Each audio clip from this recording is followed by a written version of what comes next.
Welcome, everyone, to God's Favorite Creative Podcast. This is the only show that breaks down the journey on how to become the next media mogul with weekly interviews from the entertainment industry's biggest game changers. Today, I'm excited to have a special guest. I consider her one of the industry's hidden gems. Chassidy Jade is in the building. She goes by Editbae. And then she is an Oscar-winning editor. You probably have seen her work with brands like BET, Nike, NBA, WeTV, MTV. There's so many, so many brands to list. But she's also opening up her first post-production house, and I'm super excited to talk to her more about her journey. So welcome, Chassidy. Hey, thank you so much. Very excited to be here. Yeah, I appreciate it. I know you're so busy, so I appreciate any time that you can give me. Yes, I'm so glad we were able to make this happen. Very excited. So I normally start my interviews off with the question of how long has this journey taken you? Like, how many years has it been? How many years has it taken you to get to where you are right now in your career? Man, technically I could say 20 years because I started when I was 15 years old. I was in high school. I was always like on the broadcast team, but at my church, this is kind of around where mega churches were becoming a thing and churches were on TV. So my mentor at the time really took me under his wing, and he would also do like the concerts that would come into the city and conventions and weddings. So I was really working with him and interning since I was 15. Then when I turned 19, I actually went to school and was also interning while I was in school, had to hustle because I'm like, I got paid for it some way. So at 19 is when I officially started in the industry as well as being in the school. So it's been 15 years getting to this point professionally, and then just 20 years out of general interest from high school. So it's definitely been a process. Yeah, that's amazing though that you got to like start so young, because I feel like at 15, a lot of us are still like, doing the extracurricular sports and activities and figuring out what college we want to go to, not even really focused on like, I guess, a career. Did you look at it as that when you were 15? Yeah, but not at first. I definitely had to be introduced to it because I was always kind of like the weird creative girl, but I didn't know what my focus would be. I loved media, I loved fashion, I loved music, but it's like, how do I make this a thing? So when I was introduced to my mentor at the church, he was like, if you're a filmmaker, you can tap into anything. You can do fashion shows, you can do concerts, you can do movies, you can do this. So for me, once he put that camera in my hand, I was sold. And also seeing him work at churches, at weddings, at concerts, at conventions, I'm like, oh, this could be a career. And he showed me like a list of schools that I can go to and a lot of opportunities that I had. So Ron Crawford was really the person who kind of curated this idea of it being a life that I could create for myself and a career. So I was sold then. Yeah, that's awesome. So we met through Black Girls Film Camp, which you've been a part of for how many years has it been? 3 years. No. Okay. Yeah, 3 years. I'm going into the 4th year.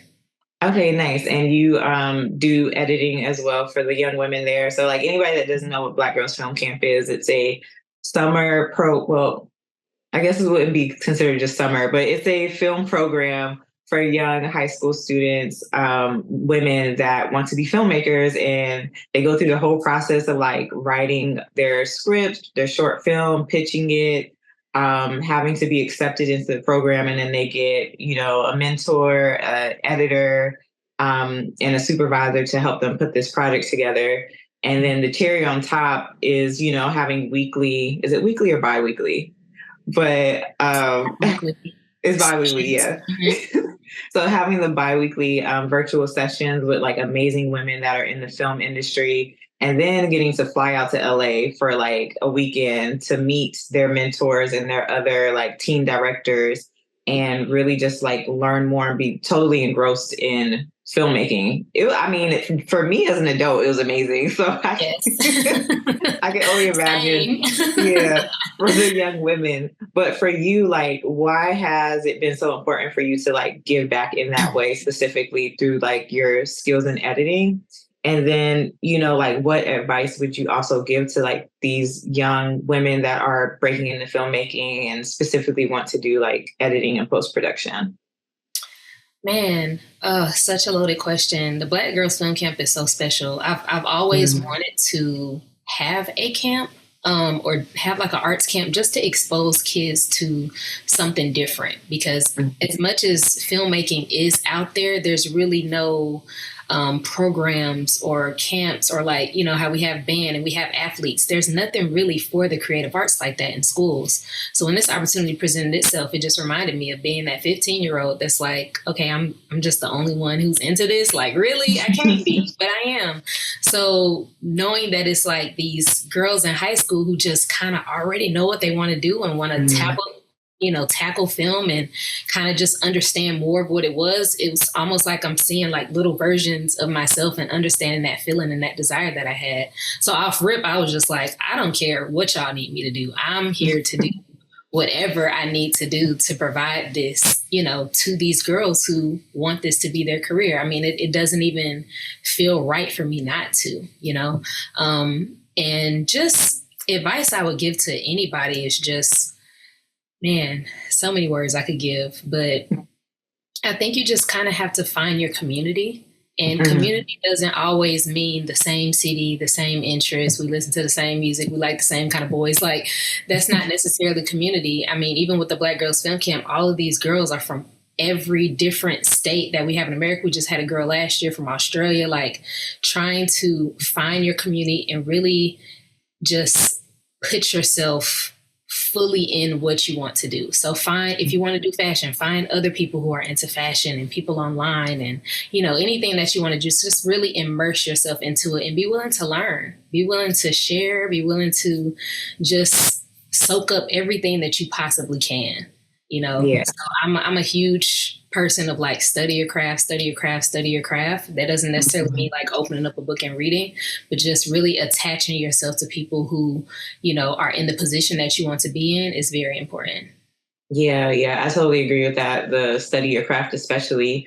For you, when it came to like working specifically in like post production, what was it about post production that you like really gravitated towards and like made you want to like, build not just a career, but like brands around it?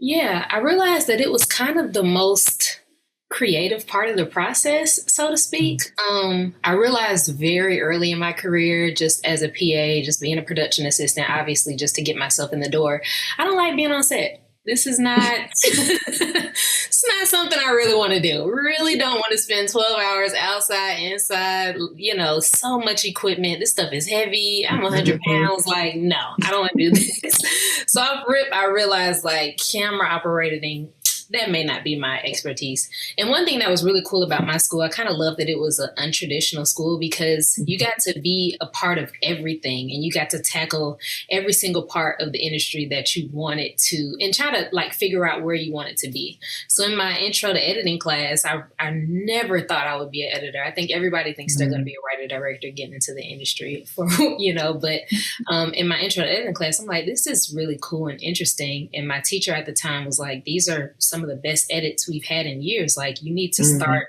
honing your craft and your career more towards editing. So I'm going to put more editing classes, for your schedule.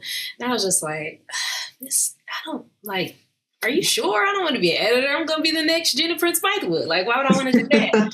But kind of starting to get more into it. A lot of my friends were like, can you edit this? Can you edit that? We had to really use each other to get our projects done. And I realized that every project will always fail when it came to execution because the edits were just bad.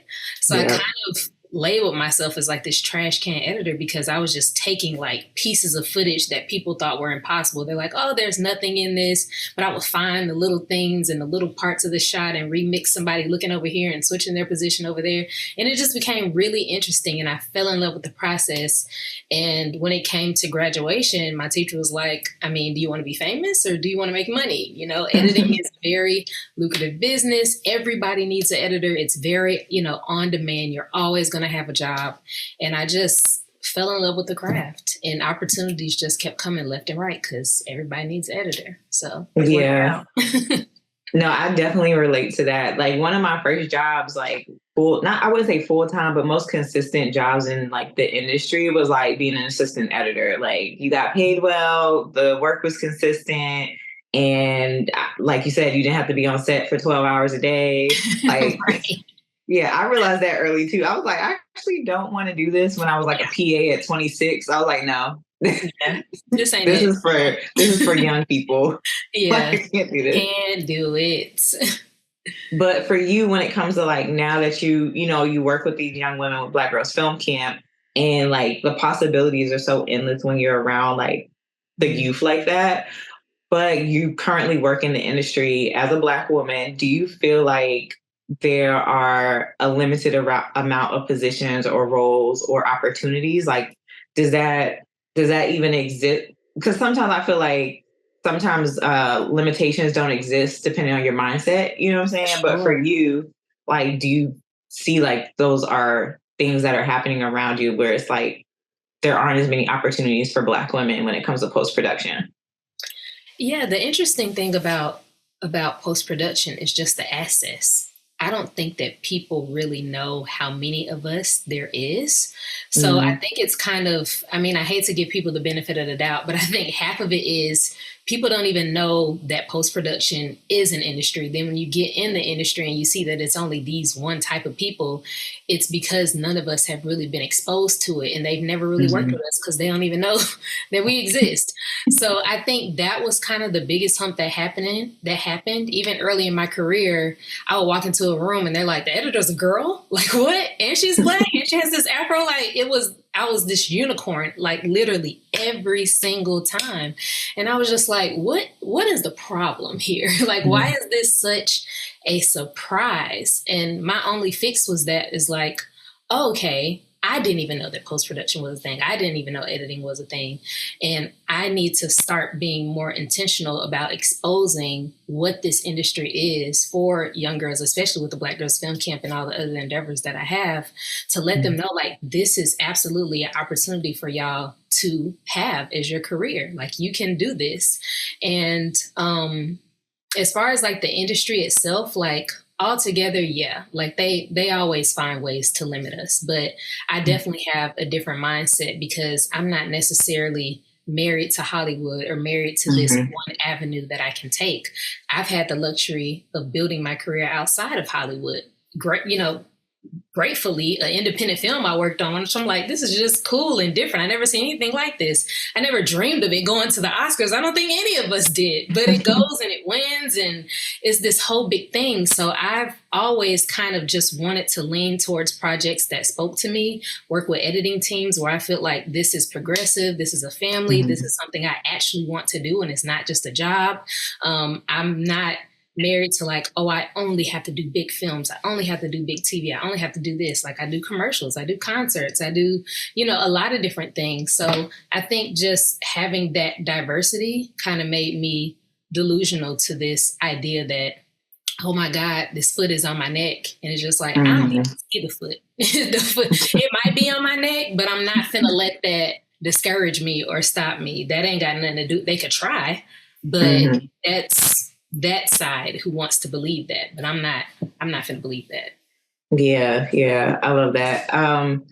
When it comes to like, can we talk a little bit more about like the Oscar moment? Because like, would you consider that like one of the pivotal moments in your career, or how does it weigh on when it comes to like career moments?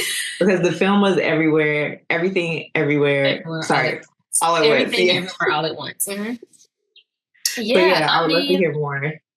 It's weird for me to accept that because, it's Paul's Oscar. You know what I mean? Like he was the main editor on that. Granted, I was a part of that editing team, but I think part of me is just like, I don't want to claim it too much because I feel like I'm, trying to take his spot or whatever. But of course, when you have, when you know the Daniels, they're like, whether you were a PA or you were just somebody who did this, like everybody won. And that's just how they are as directors. Like they're beautiful directors to work with. And I've worked with them on some other projects as well. So it was great work with them. So I always have this weird thing about me where I'm like, I don't know if it's really mine. Like, what does this mean? But I think, again, to our point earlier, and I may be contradicting myself, but that was kind of a moment where it was like, am I limiting myself? Am I, not claiming it because I feel like it's not mine, And honestly, it was a spark for me because I'm like, okay, this is really like the staple that said anything is possible. Because Yeah. that was done in the pandemic. There were so many delays. Like, I had just started working with the company when that project was coming on. So I didn't, it was something I'd never seen before. It was so cool and so different. I mean, it was like years getting up to that moment in 2023. So I never thought that was possible. I never even had that in the book for me to get. So having something so small and independent become this big thing was like, I could do that for the things that I want to do. And I have to take this moment to realize that I can do that. And that really defined Editbae Post for me, because I'm just like, either I could stay in this moment and just kind of be another number and keep working on different editing teams, which was great because I really, really loved working with them. But I knew I had a desire to do something else. I knew I wanted to give back. I knew I wanted to work on other things and start really bringing up other people under me. So I didn't want to become complacent so much in the industry because I had this title or this, accolade on my record. I didn't want to get comfortable with that. Like, I need to keep my hustle and start developing the things I wanted to. So for me, it just was a pivot of like, we can literally do anything. Like, we can do anything. There's no way I ever thought that this would happen. So yeah, it just made me go harder, really. Yeah, that's so awesome. So for you, when it comes to like some of your biggest influences, which you mentioned, some of your mentors, but when it comes to like biggest influences, when you're like thinking about editing or you're thinking about filmmaking, who would you say are some of the people that really influence like your editing style? Oh my gosh, so many influences. I definitely love Joy McMillan. She Okay. was the editor for Moonlight, and I just think her editing style is very soulful. I never really seen storytelling told like that. So that was one thing that I was just like, okay, I think I started watching her work and really developing my style a little bit based off her for sure. Another editor, oh gosh, what's his name?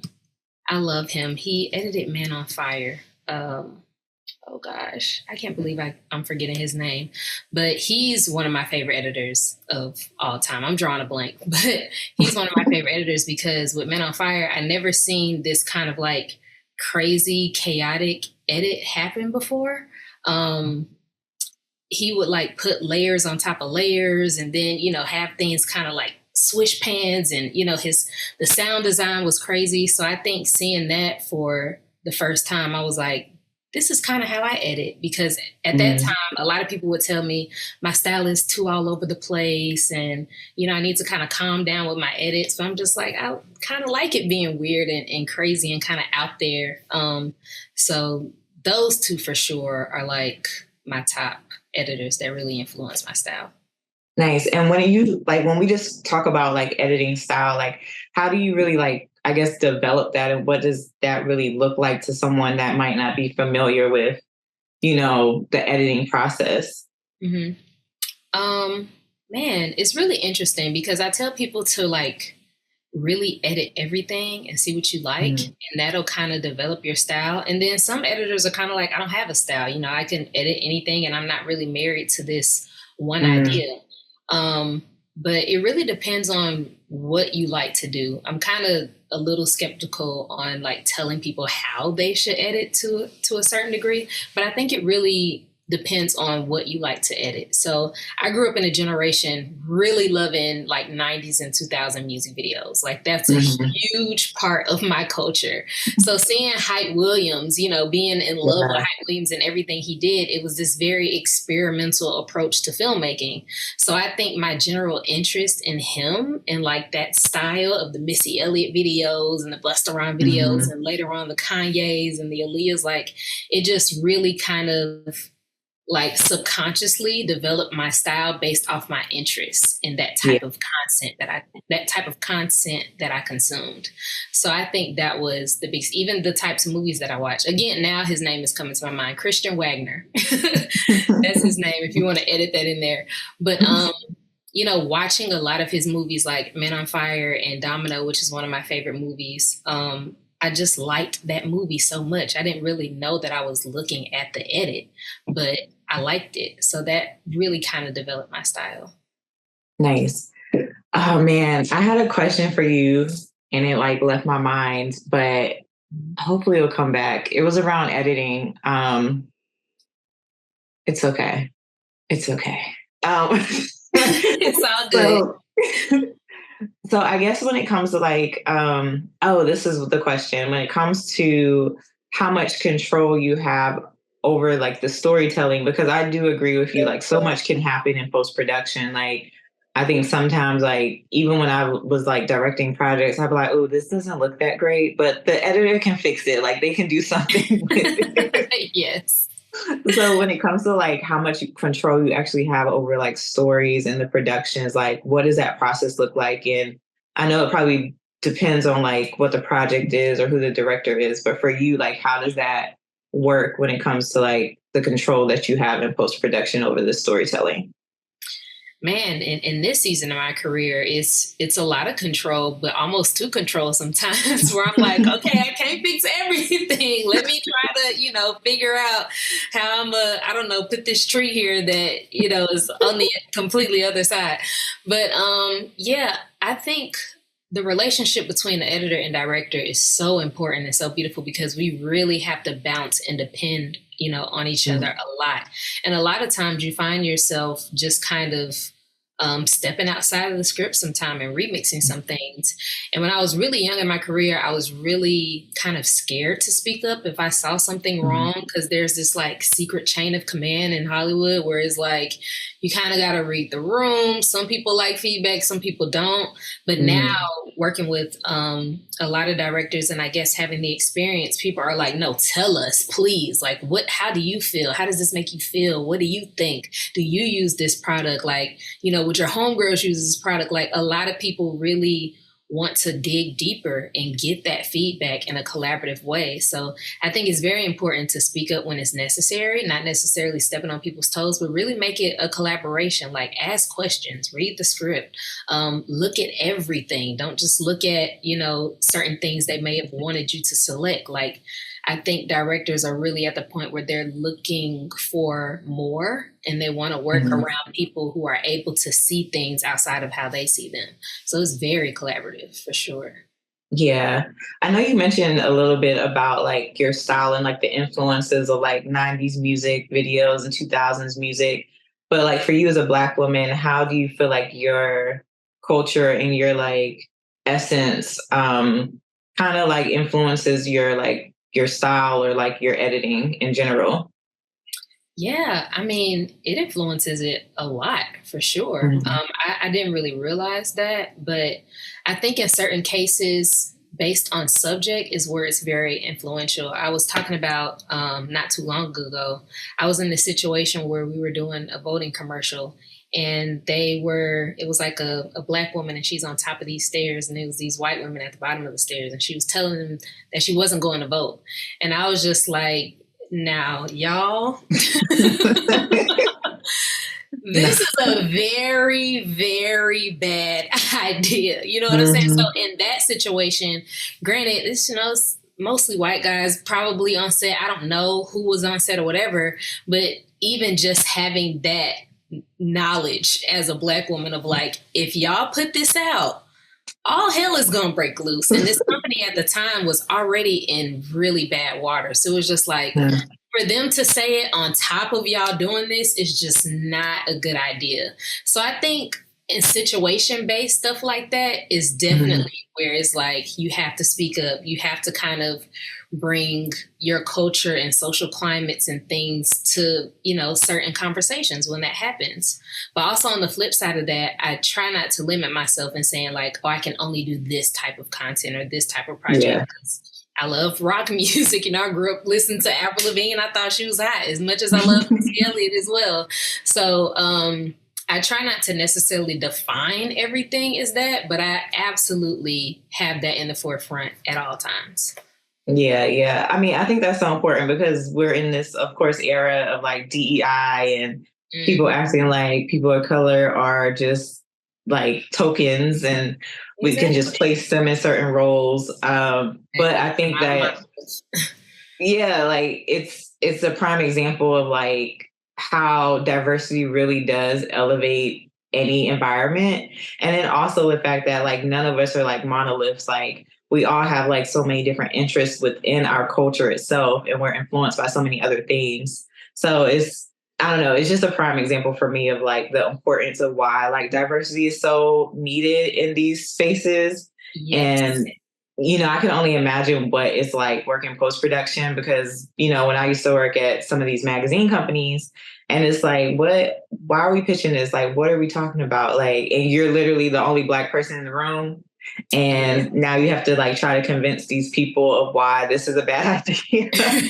Exactly. So, exactly. Yeah. And they don't see it until it blows up and it's like, I tried to tell you guys. Exactly.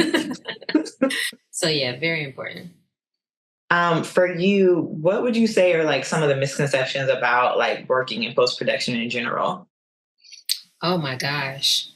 I think it's two things. I think part one is obviously like people are just so surprised that women can edit. I'm just like, yo, I promise you it's not that serious. Like editing has nothing to do with your genetics, your color. Like it's a skill that anybody can learn. So we can stop with the whole surprise thing. I mean, I get it, but it's like, it's 2024, we could stop. And I think another part is, people kind of probably think that we're just like these nerdy people who just are married to dark rooms and we don't step outside and we're like these weird, creepy creatures that just come out of nowhere.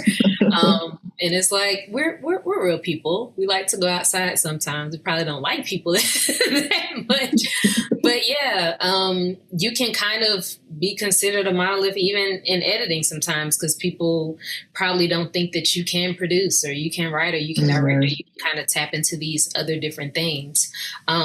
And I think in general, I think the celebrity aspect of it, people are always behooved by because it's like, oh, you just worked on this, girl. You up there, you on red. It's like, I am nowhere near a red carpet. Okay. I didn't even know the opening was happening. They didn't even tell me about it. I found out on Instagram and TikTok just like y'all did. I didn't know when the release date was. I didn't know anything. So I think after like an edit is done, there's this whole finishing and marketing process that a lot of us aren't attached to. So we kind of get the project done and like 2 years later, or a year later it comes out. So I think those are like the main things for sure. And that's probably something in the industry as well. People think, when you work in the industry and you work with this person, that person, you just got it going on. And it's like, nah, there's a constant hustle that you have to keep going. And it's not just all like lights and cameras and flashes. Like this is really hard work. It's really great work. But you still have to stay consistent. Just because you did one project with Rihanna doesn't mean that you just stop and you relax. And it's like, all right, I got it all together now. And it's like, nah, you gotta, eat what you kill. So it's all about continuously going and not being complacent. Yeah, yeah. So for you, when it comes to, where do I want to go? Sorry. Yeah. So I think I want to talk a little bit about like your future projects, specifically like now you have this post-production studio. I would love to hear a little bit about like, what this means for you as a businesswoman, as a creative. Like, what do you envision for yourself with this like post-production studio? Ooh, so many things. I think moving from being a contractor to now the EP essentially, like it's a really heavy load. So I definitely got to eat what I kill because now I have mouths to feed, right? But it's a great opportunity because now I'm able to, find a colorist who's, Black, white, male, whatever, and it doesn't matter now. I'm able to find all these different editors who are really interested in editing, but they just never had the opportunity to get into the industry. They're just as good as me or anybody else who's been in the industry. And I love that I'm specifically in the South between Memphis and Miami, because these are people who don't live in LA. They don't live in New York, but they've been mixing sound forever. They've been coloring forever. They've been editing forever. But this is their first time working with Essence. This is their first time working with Microsoft. So it's been a really amazing opportunity to give out those opportunities. So that probably is my favorite part, because again, I always think about myself where I'm like, man, I'm a really good editor. I just don't have money to move to LA. Like, that can't be what's holding me back. That doesn't make sense. So working remotely and kind of being able to hustle that way, and having all of these relationships with people who now working remotely is like the thing to do, after the pandemic, and being able to work with people who are all over. It's been great. So I'm really interested to see how this goes, which I'm sure it'll go well. We are in a very great position right now, to be independent and stay independent and be able to explore other people who are developing this amazing independent content, and we can kind of do what we want.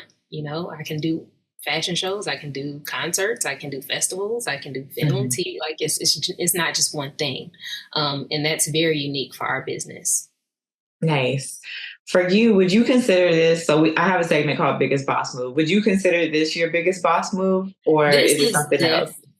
Yes, this is definitely my biggest, most expensive boss move I have ever made. Mainly because, again, I think, of course, anything is possible, but it almost seems like crazy when it actually happens. Like, you've been working so long to get to this position, and it's like, this is really happening. Like, this space is mine. Like, is this real? Like, I got 1099s now and W. Like, this is, I get to hire my friends and actually pay them their actual rate. Like, it's amazing. And even though it's hard, it's difficult, it is not easy at all, but it's necessary, and it feels right. And I don't feel like I'm the only one in the room anymore. So it's the biggest blessing I've had. Love that. So my last segment, I asked you 3 questions, and you could just, answer however you feel. So the 3 questions are, what do you regret? What do you hope for? And what do you want to manifest and receive? So for you, what do you regret? Ooh, what do I regret? Really don't have a whole bunch of regrets, but I definitely think I would have studied finances a little bit earlier in my career. Man, I've made some crazy financial mistakes. I mean, crazy financial mistakes. So I think if I was to have a regret, just understanding like the life of a contractor and taxes and finance, like we don't talk about it because it's always about the creative side, but creatives absolutely have to understand finances. Like, it's very necessary. So that's the one thing I can say I regret. Yeah, that's definitely something I want to tap into more, like ongoing. Hopefully I could do a whole season about just finances, because you're right. Like, it will kill you. You know what I'm saying? Like, yes. Just not even understanding how to do taxes correctly, or, it's just the little things that will start to add up and cause the pressure and the stress that won't allow you to be the creative that you're supposed to be. So yeah, I totally agree. Yes. Make sure you follow Taxes for Artists. It's a great woman, Claudia. She breaks things down specifically for artists. So. Okay. That's good. That's good. So what do you hope for? Man, what do I hope for? So many things. I hope to just continue to grow. I want to be able to just provide more access for people. Not even necessarily like, hey, come work for me, but just people knowing that like we exist. Post-production is like a whole industry with 11,000 other jobs outside of just being a director and a writer. Like, I really hope that more people understand what post-production is, and more people, who are of any race, color, shade, sexual orientation are able to just have access to it. Yeah. And what do you want to manifest and receive? Man, oof. What do I want to manifest and receive? I think I did get that with this place. That was something that I've been manifesting for sure for the past year. Um, and hmm, Man, I'm so weird when it comes to what I want to receive. Just more people who are able to do what I've done. Honestly, Mm, um, that's the only thing that I can say. Like I really want. If I'm the only one or the first one, I shouldn't be the last one, and that's something yeah. I always want to see.